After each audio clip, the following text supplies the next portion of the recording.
SPKA. Kali ini kita akan mencoba membahas terkait tema yang sangat dekat dengan kehidupan kita sebagai ASN. Tema yang akan kita angkat yaitu transformasi digital sudah berjalan. Namun, mengapa budaya kerja organisasi masih belum berubah? Kalau kita lihat sekarang ini, hampir semua instansi pemerintah sudah menggunakan digitalisasi. Sudah paperless, sudah menggunakan tanda tangan elektronik, bahkan pelayanan masyarakat juga sudah semakin digital. Tetapi pertanyaannya, kenapa budaya kerja masih sama? Mengapa masih ada pekerjaan yang lambat, masih ada ego sektoral, masih ada yang suka mencetak dokumen daripada membaca aplikasi? Nah, hari ini kita akan mencoba mengupasnya bersama dengan dua orang narasumber, yaitu Dr. Anca dan Bapak Suryadi. Mulai dari pertanyaan yang sederhana. Menurut Bapak-Bapak sekalian, apakah aplikasi yang baru yang berada di organisasi sudah berhasil melakukan transformasi digital? Kalau saya sih belum setuju ya, karena kan sebenarnya digitalisasi itu hanyalah sebuah alat. Sedangkan transformasi digital itu kan perubahan atau adaptasi dari perilaku serta budaya organisasi, begitu. Kadang-kadang sudah ada di proses digitalisasi ya, seperti e-SIP RS, kemudian e-budgeting, e-office, tapi tetap juga pegawai-pegawai itu masih bekerja secara manual. Jadi intinya belum ada transformasi secara digital walaupun sistemnya sudah digital gitu. Saya setuju. Ini sesuai dengan modul pelajaran organisasi digital yang kita pelajari di modul tersebut, bahwasanya digital itu bukan sekedar teknologi, tetapi organisasi itu mampu beradaptasi terhadap perubahan lingkungan, sehingga harus ada kolaborasi serta membangun pola kerja dan inovatif. Jadi teknologi itu adalah sebagai alat saja. Yang paling sulit untuk dalam hal ini yaitu mengubah manusianya. Oh, ya, Kira-kira gitu. Kalau begitu, kenapa budaya organisasi justru lebih sulit berubah daripada teknologinya, Pak? Itu dia, memang budaya itu kan tidak sebentar ya dibentuk. Budaya itu kan terbentuk bertahun-tahun. Nah, di sanalah ada budaya kerja. Sementara kan digitalisasi itu juga harus dibentuk. Makanya ketika adanya proses digitalisasi tidak serta-merta membentuk. Jadi harus ada kebiasaan menggunakan digitalisasi baru bisa proses transformasi itu berjalan. Menurut saya ada 3 aspek utama. Yang pertama, mindsetnya dulu. Yang kedua, kepemimpinan. Yang ketiga, sistem penghargaan.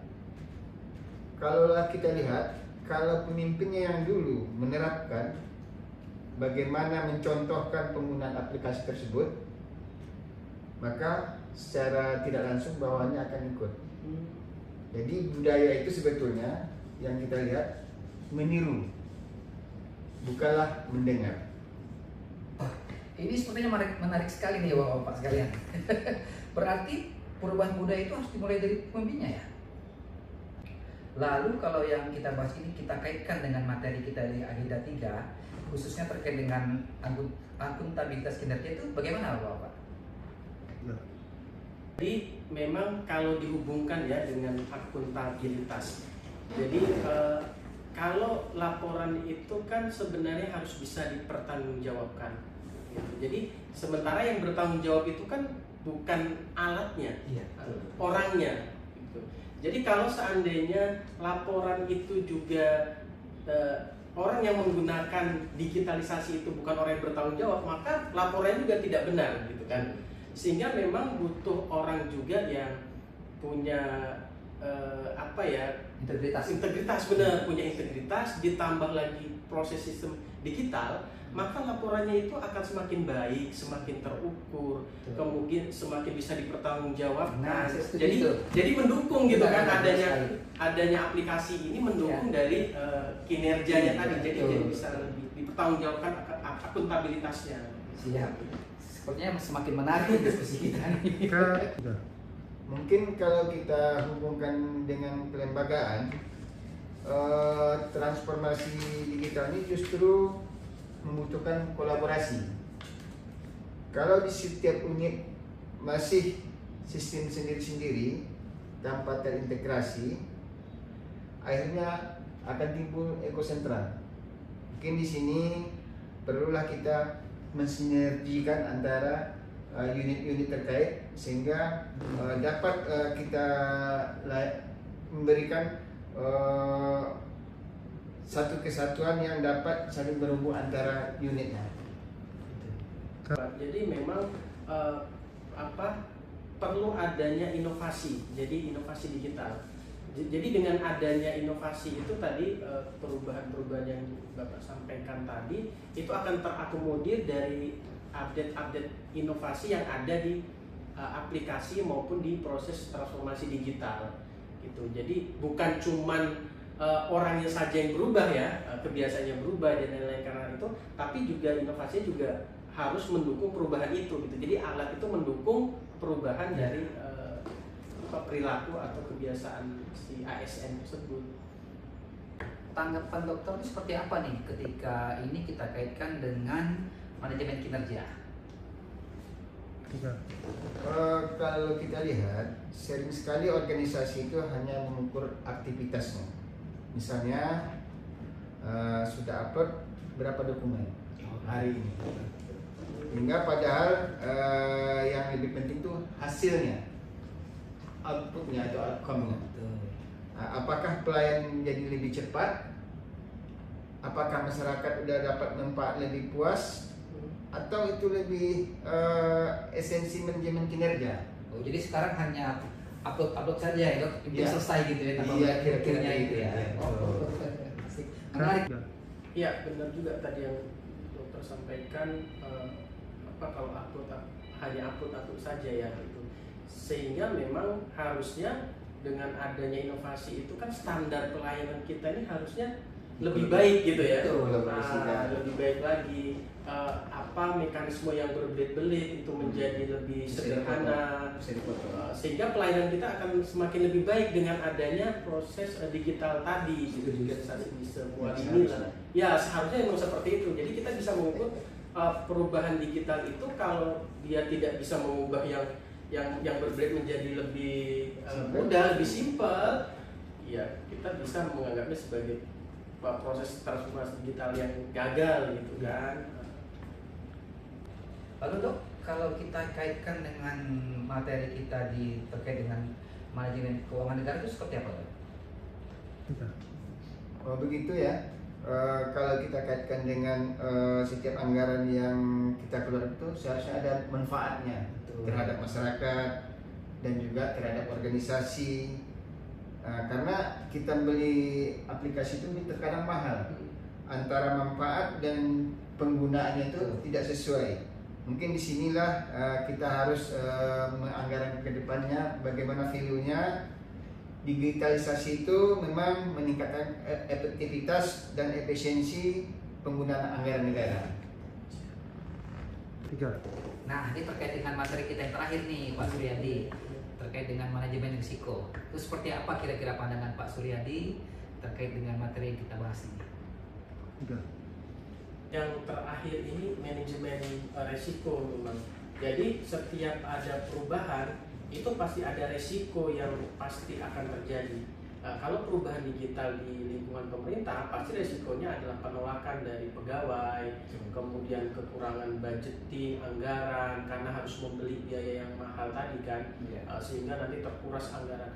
Jadi memang di sana tadi kita kembali lagi bahwa di sana letak seorang pemimpin tadi bagaimana melakukan mitigasi terhadap resiko-resiko yang terjadi, sehingga proses digital tadi tidak terhambat hanya gara-gara resiko kecil. Misalkan ada pegawai yang menolak, kemudian kita tidak menindaklanjuti, sehingga seorang pemimpin harus punya manajemen resiko untuk mengantisipasi hal-hal seperti ini. Pak Suryadi bisa mencontohkan seperti apa ini kasusnya terkait digitalisasi di lembaga? Ya, kalau kita mau ngambil contoh nyatanya lah ya secara umum, kalau misalkan di rumah sakit ya, misalnya di rumah sakit walaupun ada sudah ada sistemnya, tapi ya terkadang-kadang dokter itu masih lambat juga mencatatkan rekam medisnya. Kemudian apa koordinasi yang harusnya itu cepat, tapi jadi lambat. Mungkin karena dokternya juga fokus ke pasiennya dok ya. Iya, itu dia. Sehingga mungkin dia lupa. Makanya kita mungkin harus juga mengingatkan lah ya. Kalaupun mengingat berarti ke depan juga harus teknologi harus lebih berkembang lagi, harus ada AI atau apa gitu ya. Pengingat ya gitu ya. Ya, sebagai pengingat gitu. Sehingga memang kembali lagi sistem itu harus ada goodwill ya, ada keinginan yang baik dari budaya yang baik. Bagaimana ini sama-sama nih gitu, jadi sama-sama kita dukung proses digitalisasi kayak sistem-sistem yang ada di rumah sakit itu bisa dimanfaatkan oleh ASN atau seluruh pegawai yang ada di rumah sakit. Contohnya seperti itu sih. Kalian bisa menambahkan sedikit nih? Mungkin di sini perlu ada budaya saya rasa. Jadi kalau budaya itu menjadi suatu tatanan menggunakan sistem tadi, saya rasa semuanya akan terjadi kolaboratif dan terbuka sehingga berorientasi pelayanan yang mana aplikasi yang sederhana aja bisa kita memberikan hasil yang sangat luar biasa sehingga masyarakat bisa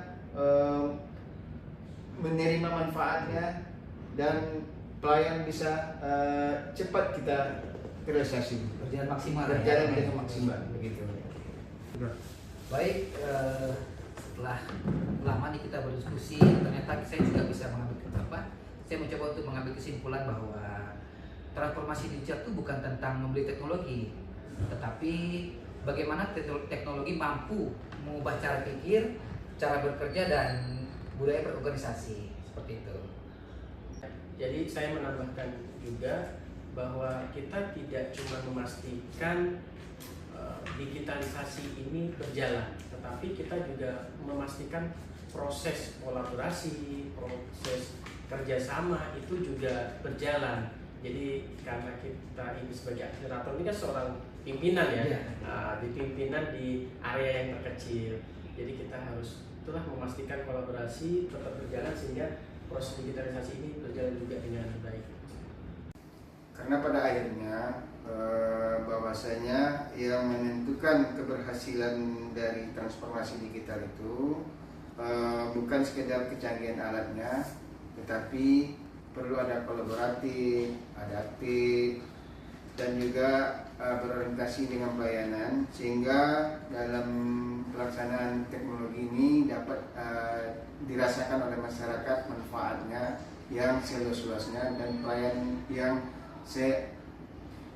sesempurna mungkin. Sampai jumpa di episode berikutnya. Salam berakhlak, melayani dengan hati, memimpin dengan integritas, dan berinovasi untuk negeri.